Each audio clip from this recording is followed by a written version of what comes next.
Should you build me a house to dwell in? Should you build me a house to dwell in? This is God's question to David. God asked this question to David through Nathan. Should you build me a house to dwell in? After all that I have done for you, I've taken you from pasturing my sheep to commander of my army. I have destroyed your enemies in front of you. I've made you king of Israel. And I'm about to do even greater things for you. Should you build me a house to dwell in? Should you build me a house to dwell in? It's not only God's question to David,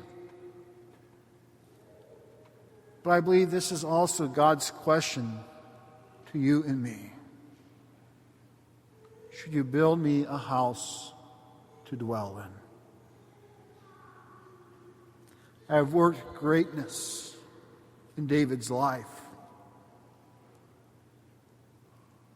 but I also worked greatness in your life. Even in the middle of this pandemic, I am working great things, even if you're not aware of it. Even as you complain about how everything has changed, I am working in your life.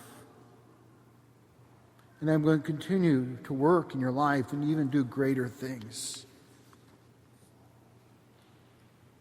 Should you build me a house to dwell in?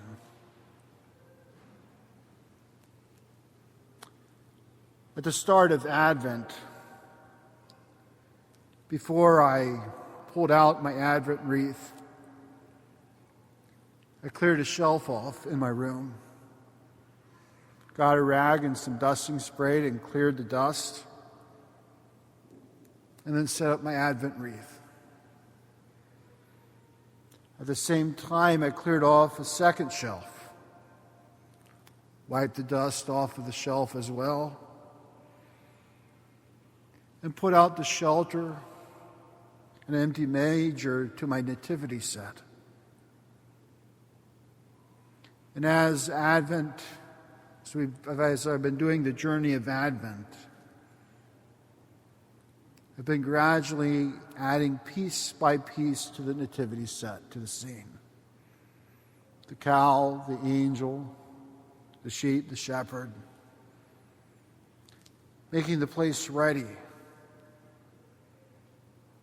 for the baby Jesus to take his place in the manger.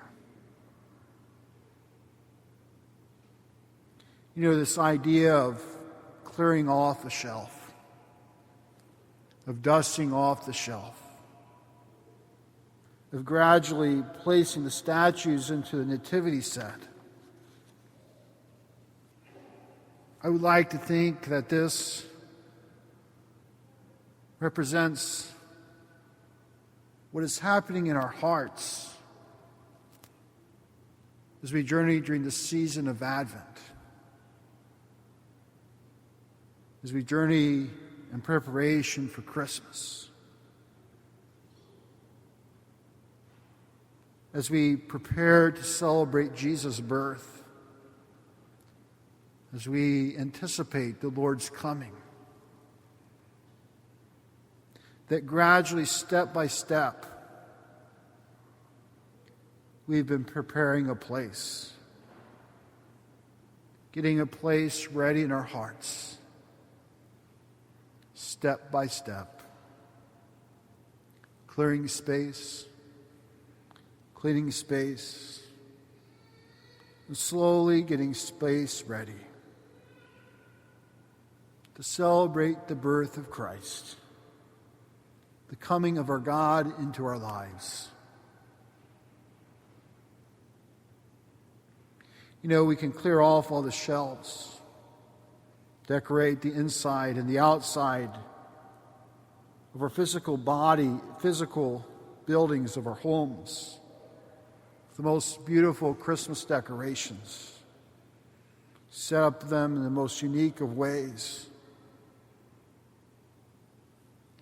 But if our hearts are not prepared, if we do not have a place for the Lord into our hearts, then I think we miss the point of Advent. Yes, Advent is about preparing for Christmas. And yes, part of that is the decorating and shopping and wrapping of gifts and the various other activities. But Advent, more importantly, is about what is going on inside our hearts, getting our hearts ready to prepare to celebrate Christmas, the birth and the coming of Christ into our hearts and into our lives.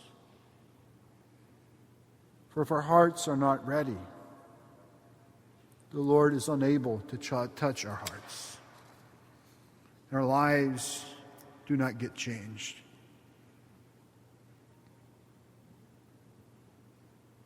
In our scriptures today, we hear this beautiful Annunciation story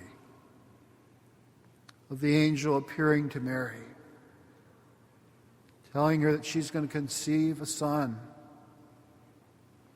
Mary says, "How can this be?"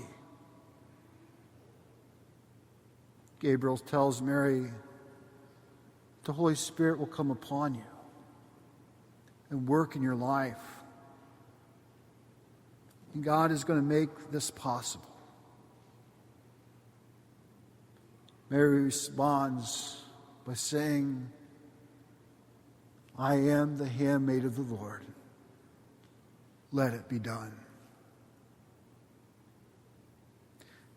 In the scriptures, we have no background on Mary prior to this Annunciation story. I often wonder what was going on in Mary's life prior to the story. What was going on inside Mary's heart prior to the angel coming to her, that moved her to say, "Behold, I am the handmaid of the Lord"? What moved her to say yes to God's plan? Yes to conceiving Jesus in her womb?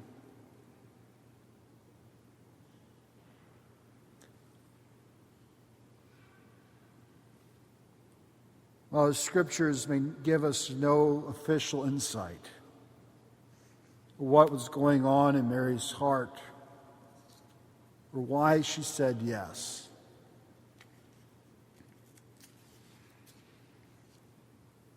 but I can conclude that Mary had a place in her heart for Christ to dwell in her life. May we also follow in Mary's example,